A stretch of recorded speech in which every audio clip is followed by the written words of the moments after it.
Welcome back to Bigger Than the Hustle, the podcast where we challenge the idea that success is just about grinding harder. Today, we're talking about a common trap that keeps entrepreneurs stuck, building a business that completely depends on them. If your business falls apart the moment you step away, you don't own a business. You own a job.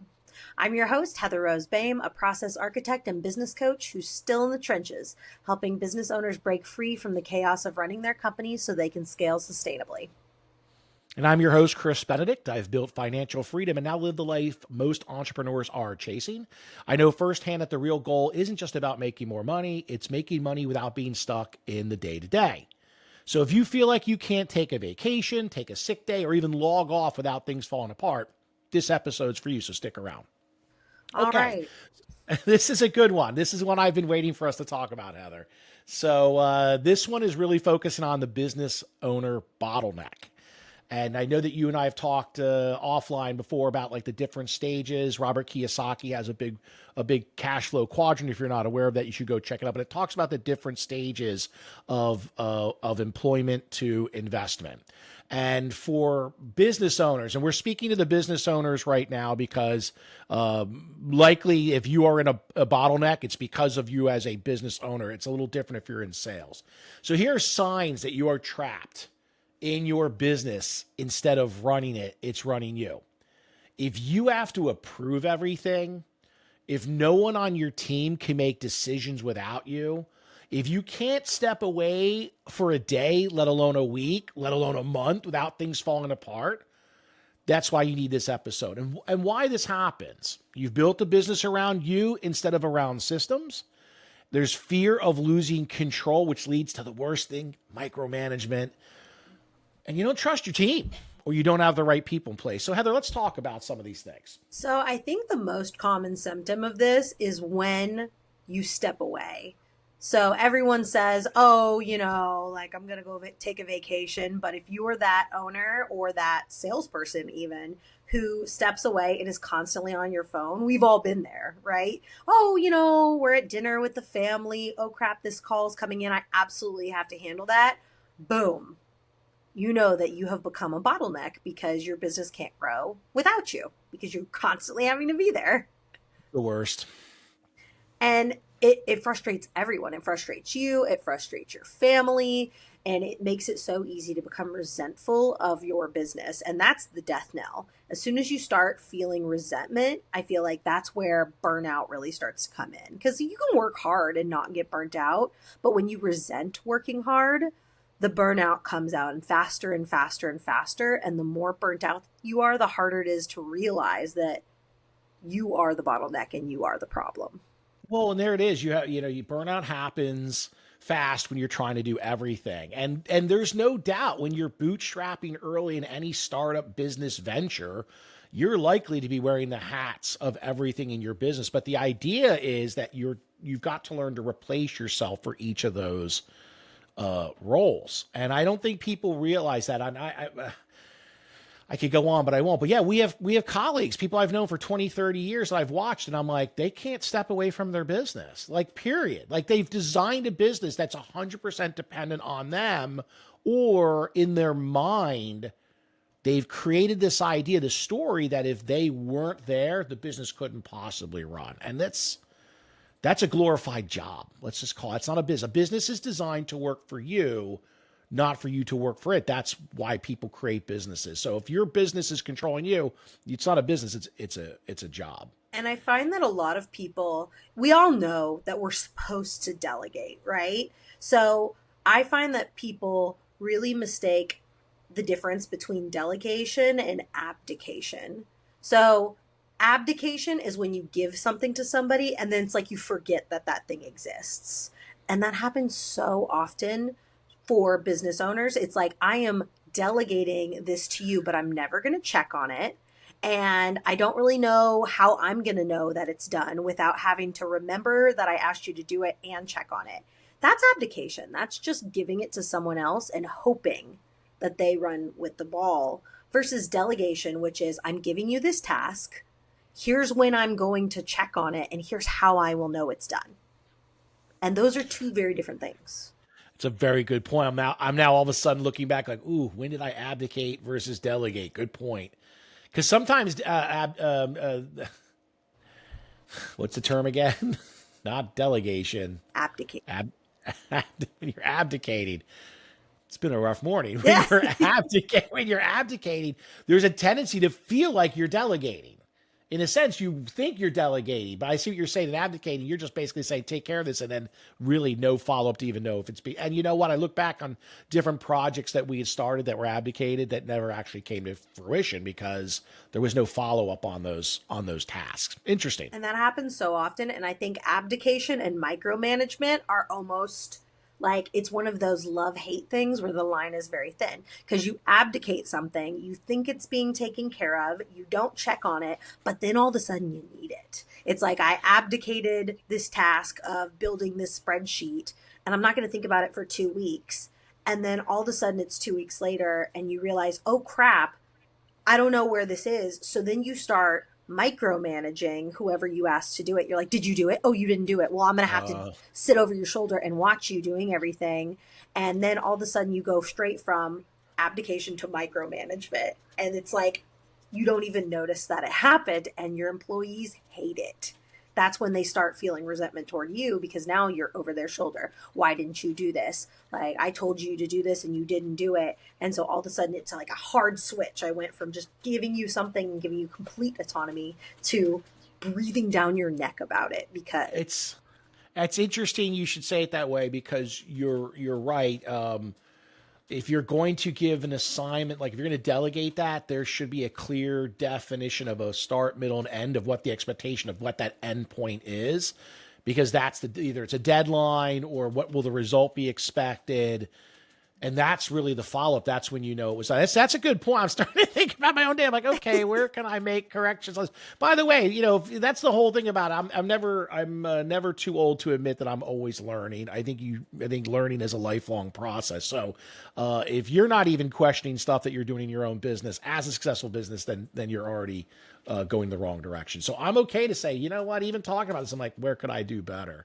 But let me ask you a question. When you started to realize that you were the bottleneck in your business as you're growing your career and your companies, how did you start to shift out of the role?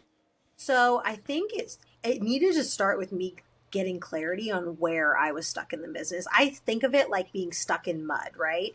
You almost don't realize when you're walking into the mud until you're in it. And then you're doing everything and you're answering all the calls, but it's hard to see which ones are the things I should be doing as a business owner versus the ones I should be delegating as a business owner because it all feels important. You're stuck in this mud and it's really unclear like which of your limbs you need to pull out and which of the ones you need to stay in. So to start seeing that, I found that it was really helpful to like zoom out and get clear. Okay, which of these tasks could be delegated to someone that could do it at a higher level than me? And that started with like, what am I actually good at? And that was a huge shift for me of A, having to step back and B, having to really identify what am I great at? Because I feel like, especially women, we are taught be humble, be, like, oh, no, it's not that big a deal. So we don't generally hype ourselves up that way. So it was actually really hard for me to identify what am I really, really good at that I can focus on and delegate everything else out. The Pareto's law, the 80-20. If you don't know Pareto's law, I'm going to repeat it many times in many episodes. It's the 80-20 rule. And it basically says that 80% of your results in any endeavor will come from 20% of your actions. And 80% of the time you will spend thinking you're doing things that are moving you along, but they really only contribute to the 20%.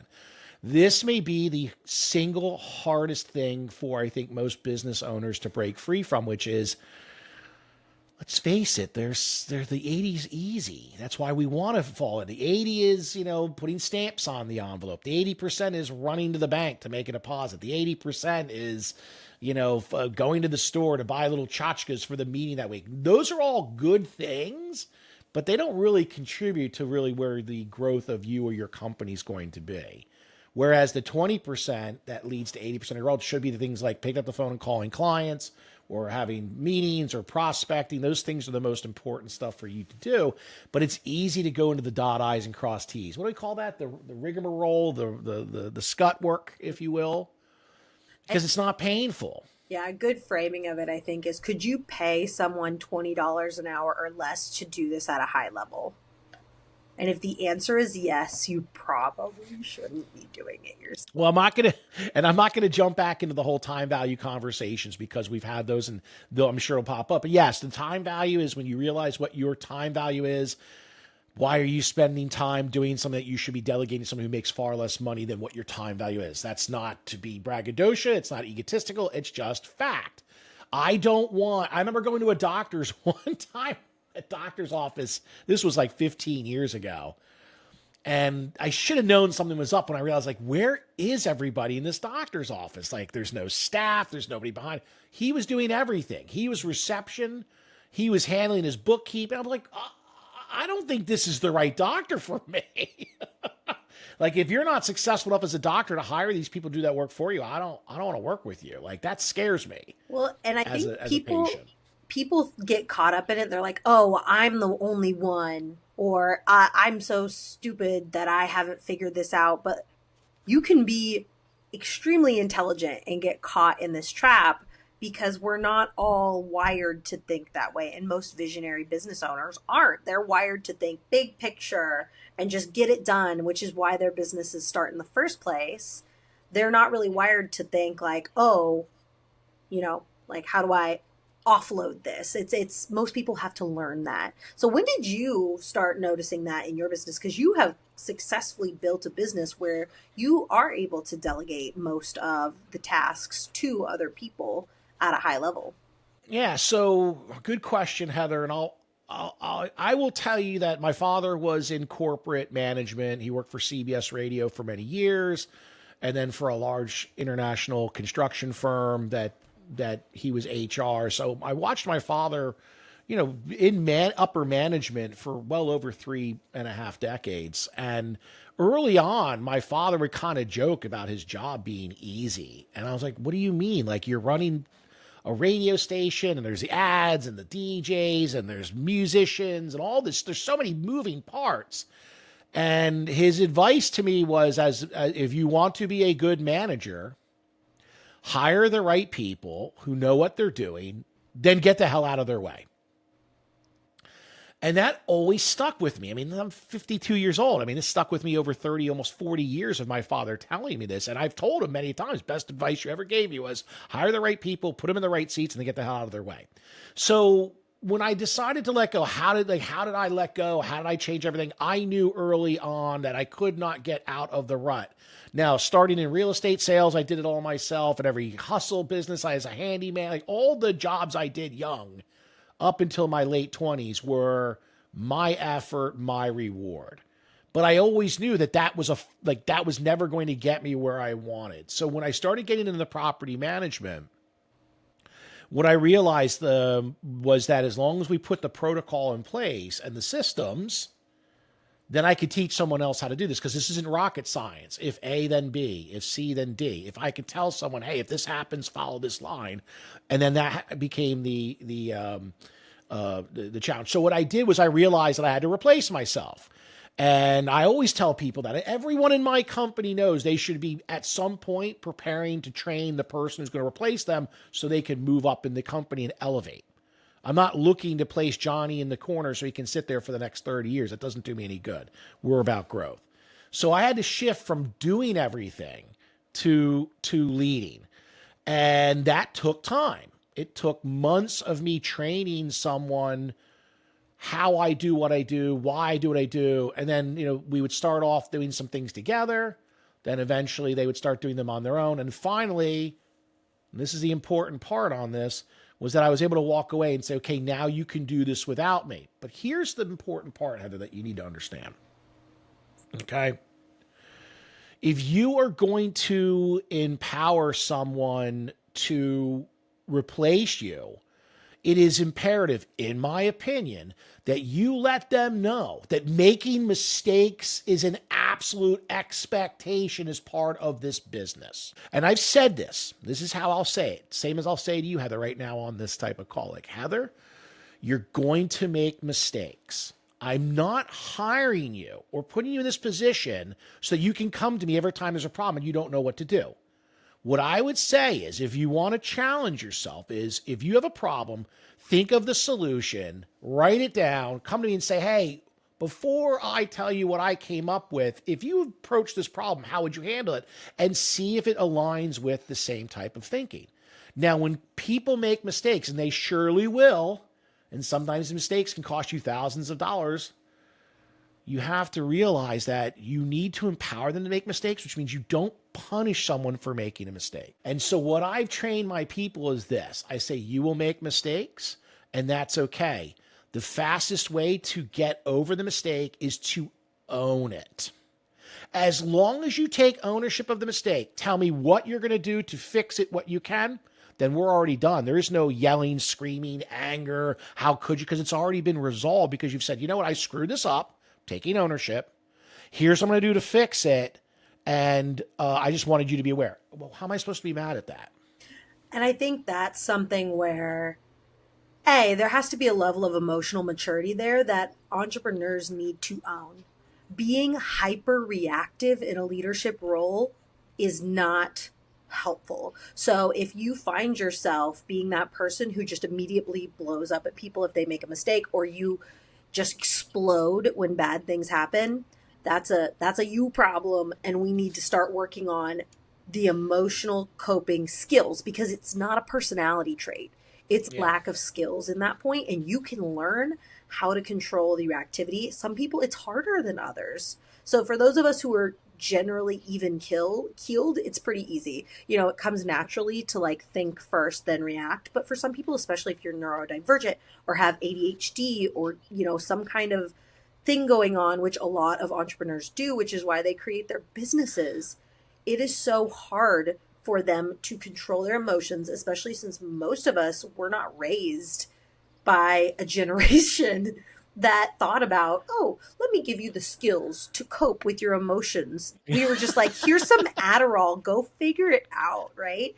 The Stoics had it right. They sure did. Exactly. And so I think that's where a core shift needs to happen in entrepreneurs these days, where it is not them. It is you, because you need to learn the skills to process those emotions first before you react. And so I think when you were talking, there's like two types of entrepreneurs I can see listening to this. Number one is the entrepreneur that already has a staff and they're struggling because their staff is constantly calling them. And you had one nugget in there that, like, absolutely I recommend to everybody, but I think people miss. And it's come to me with possible solutions if you're not sure. Oh, yeah. That one change, if you teach your staff to first think of a possible solution, you're not allowed to come to me until you have written down a possible solution. It could be the worst solution in the world. Could be the worst. But you come to me with a problem and a solution, and I'm a lot more likely to be okay with helping you than if you just come to me having tried 0% to think of a way to solve this problem. Like, no. And it teaches your staff to be problem solvers. 10 out Well, of 10. but remember, why are they afraid of solving problems? They're afraid of making the wrong solution. And that's why it's so important that you empower them to make decisions, even if it's going to be a mistake, because the last thing you want are a bunch of people that refuse to make any decisions because they don't want to get yelled at. And by the way, you shouldn't be yelling at your people anyway. So if you're beating them over the head, that's not going to make a very good leader. If they're scared to come to you with problems. Oh, I have a very, the number one rule for me in business, always, when dealing with any type of issue, rule number one is buy time. Nothing usually goes well with quick rush decisions. So buy time. That just means slow it down a little bit. Give it a moment. People who are angry today, often within 2 days, forget they were even angry, and we move on. So you don't have to pick every battle, but you hit that nail on the head. Do not bring me any problem without at least one possible solution, even if it's the worst solution in the world. You're right, because I want to empower them to figure out how to creatively resolve their problems. So here's the thing. This is the big takeaway, and we'll move on. The sooner that you remove yourself as the bottleneck in your business, the faster your business can grow. without it running into the ground. So think about that. You are likely the largest obstacle stuck in your own bottleneck. Like, what was that? I'm going old school Willy Wonka, the original.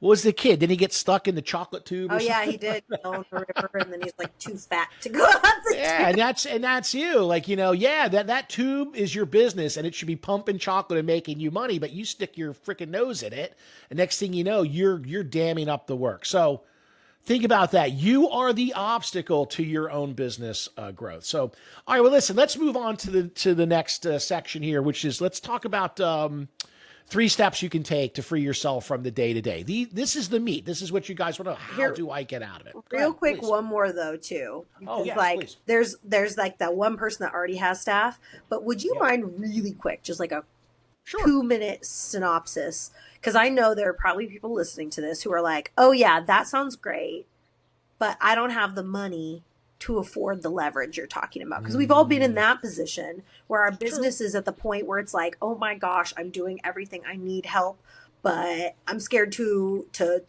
spend the money on it, or I can't afford it. So when was that moment that you were like, I know I need to leap off the cliff and hire someone?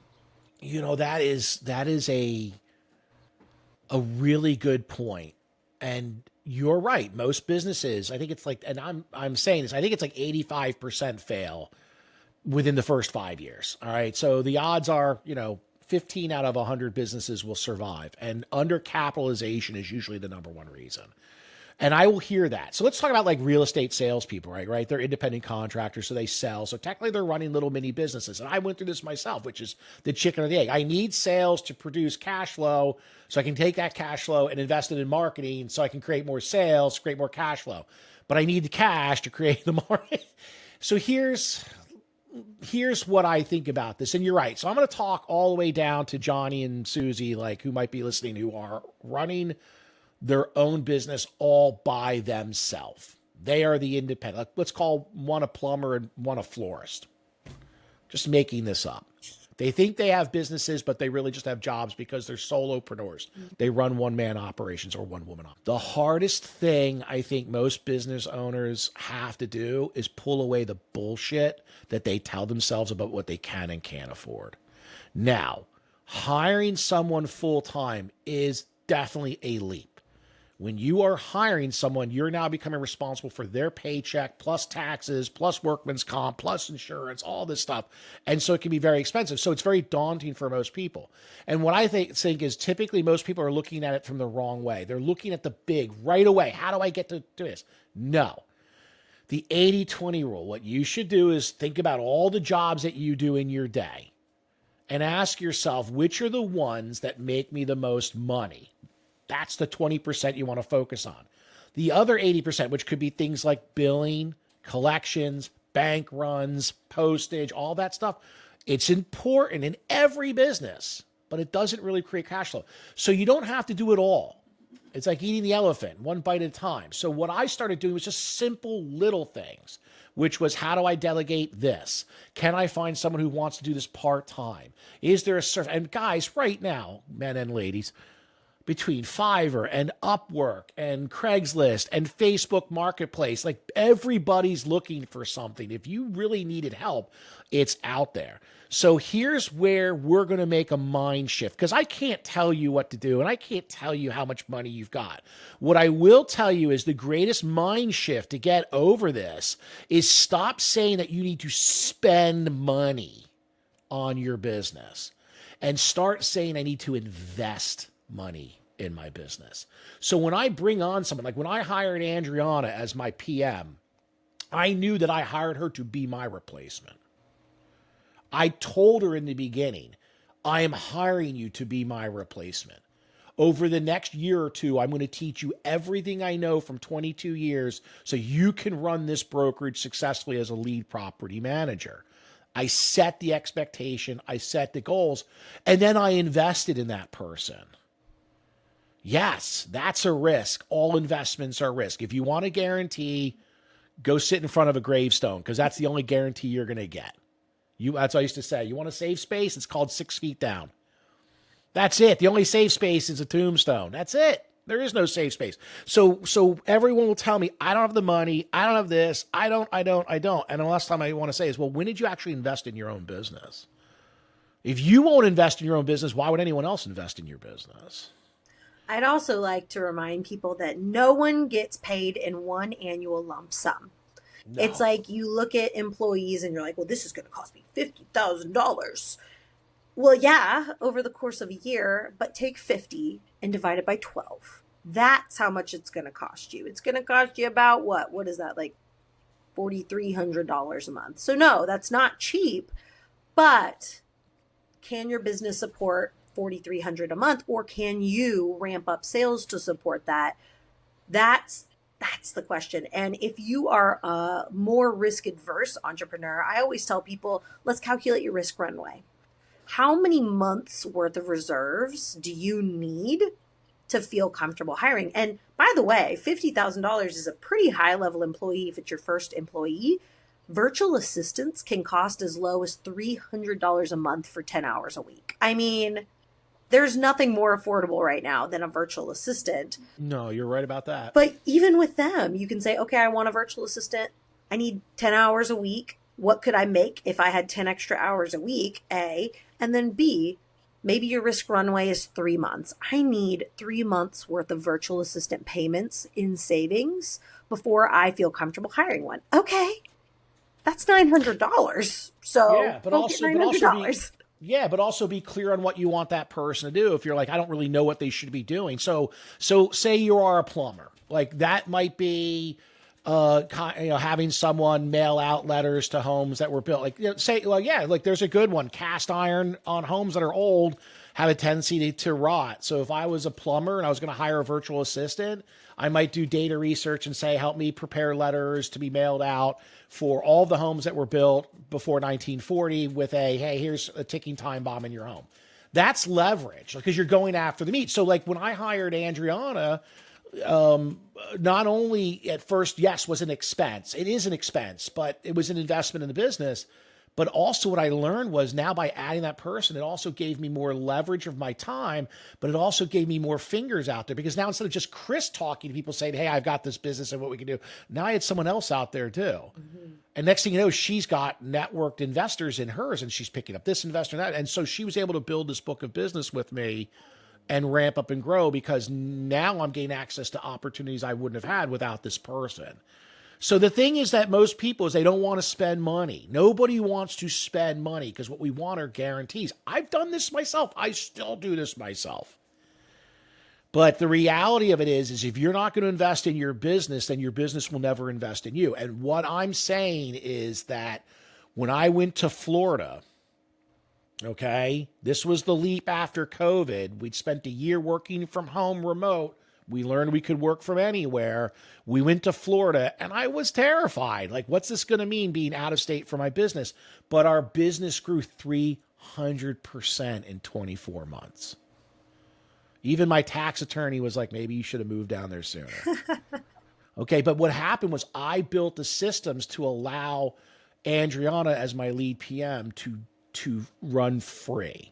And that's the second one. Is I think we are sorry, or the which is you empower your team to lead without you. I gave her ownership of the role. I told her my goal of where she. By the way, you want to inspire someone? Tell them what your vision is for them in the company. Where are they going? Tell them where are you going. It's amazing how few employees think 5 years in advance until you ask them. Yeah. I've, as a coach, been process mapping. And I ask employees that, and they look at me blankly, and I'm like, and so then I go to their boss and I'm like, hey, listen, how are they going to stay with you long term if they have no idea where they can go? Human nature is we want to grow. Yes. And so you got to give them a growth path. Otherwise, they're going to find it somewhere else. Yeah, you're absolutely right. So 3 rules. The first one is shift from I have to do this to who can do this. And I'm telling you, there are things that you are doing that you absolutely can delegate. And think about your time, money value. As if you're making $50,000 a year, you're worth about $25 an hour. So anything you can hire someone for less than $25 an hour, you're making money. Mm-hmm. If someone costs $50 an hour and you're making 25 and you can do it yourself, then it may be worth saving that money. And we talk about that in the book. But start with tasks that don't require unique skills. And there are there. You do not need to do everything.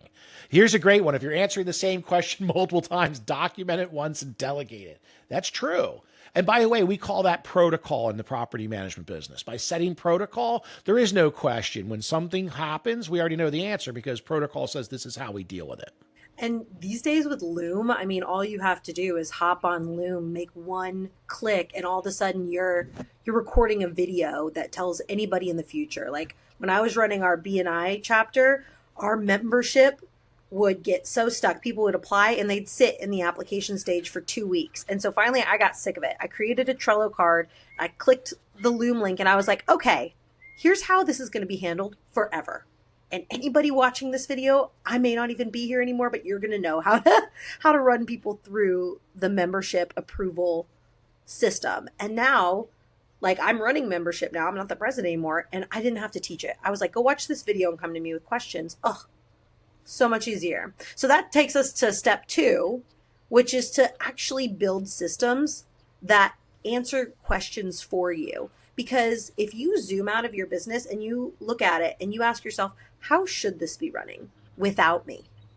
That is so powerful because what that does is it shows you the decision trees that your employees can make without you, and you can tell them what you would like them to decide. It's like, hey, when a customer comes to complain, how do I want that handled? Because statistically, it will happen. Whatever you can think of in your business, if you're in business long enough, it is going to happen. So go ahead, take a minute, take a beat, and say, how should this be handled? And if it's already been done, look back at it 2020. How would I have liked this to be handled? And then actually map that out so your employees can see it. So then in the future, when it comes up, they say, oh, Chris already said if an employee comes to complain, here are the 3 steps I can take to try to resolve it before it goes to him. All of a sudden, it's being taken care of without you. That's a system. That's a system. Yeah, when problems are solved that I don't even know about, that's my favorite. Like when I find out, well, there was a problem. Here's what we did to fix it. Now it's resolved. I'm like, perfect. Yeah. That's actually music to my ears. And it's different from an operating procedure. An operating procedure is how do I enter a lead into my CRM? That is a step-by-step instruction. It's like the Pop-Tart box, right? It's a functional process. Thing. Like if you read the instructions on Pop-Tart, it literally says, take Pop-Tart out of foil wrapper. Put Pop-Tart in toaster oven. Like it walks you through. That is a standard operating procedure. Your employees can write those because they're the ones doing it, right? But the actual, like, how to make breakfast, like, here's how I want breakfast handled. I would like you to make Pop-Tarts and juice and a fruit for the kids. I don't care how you prepare the Pop-Tarts. I don't give a crap how you pour the juice. And I do not care how you cut up the fruit or even if you do. As long as the kids have all 3 of those things, you have completed the system of breakfast. Which leads us to step 3, which is empowering your team to lead without you. And that's what you're saying. I'm empowering you to, these are the 3 things I want for breakfast put out for the kids. How you do it, I don't need to know, what's the old saying? I don't need to know how the sausage is made. I just want to show up for dinner. Yeah. And so, giving your team members ownership over their roles, this is tough. And by the way, I see this as a real problem, especially with father-son businesses where the son wants to do different things, trying to do things out. The father's very, or mother, but typically father, in the parable is like, doesn't want to let go, doesn't want to change. Well, that eventually leads to resentment and stagnation. And usually those businesses fall apart. And that's because there's no room for growth because the child who's growing up as an adult in the business has never been given any real ownership. No. They're just basically an extension of the father owns or mother owns the business, but they're really not given any freedom. And by the way, great. Now you still are trapped in your business. And so go ahead. I'm sorry. Yes, please. So I was just going to say, if this is the way it's always been done is a common phrase in your business, you almost need a third party to come in and help mediate that. It's like marriage counseling. You are fighting, butting heads, and it's at the point where if that is the phrase keeping you from innovating in your business, you can try to work it out, but it requires change from both people, both sides of the coin. So sometimes if it's an employee that's doing that, if it's a family member, you almost need somebody to come in and help them to reframe and help you reframe, because it's really hard to work that out, just the two of you who have been butting heads for 10 years, right? And by the way, we've seen it. Brother-in-laws working together. It failed because in the end, sooner or later, they're not on the same page. Yeah. So give your team members ownership over the roles. Create a culture where people can solve problems without waiting for your approval. And it's very simple. Set clear expectations and setbacks. Like I said, find the right people, put them in place, and then get the hell out of their way. So, all right. Well, listen. Let me start to wrap this up. Final thoughts here. As we have a saying, if you're the only one who can make your business work, it's not really a business, it's a trap. And so let's recap the 3 steps. I want you to start thinking of shifting from I have to do this to who could do this. As Heather likes to say, build systems that make decisions for you, and empower your team to lead without you. Just like you raise your children with the hopes of setting them free in the world someday, it's the same thing with your employees. They are not dogs on a leash. That's not what you're looking for. You want them to be like hawks that you can send out and bring back information for you. So empower your team to lead without you. Absolutely. That's where you build the autonomy into your business, because people are so confused about that. And then if you're ready to take action on this and you're bogged down and don't even know where to start, I would say start by identifying just one task that someone else could do. And if you're like, I can't even figure that out, start by figuring out what exactly you do.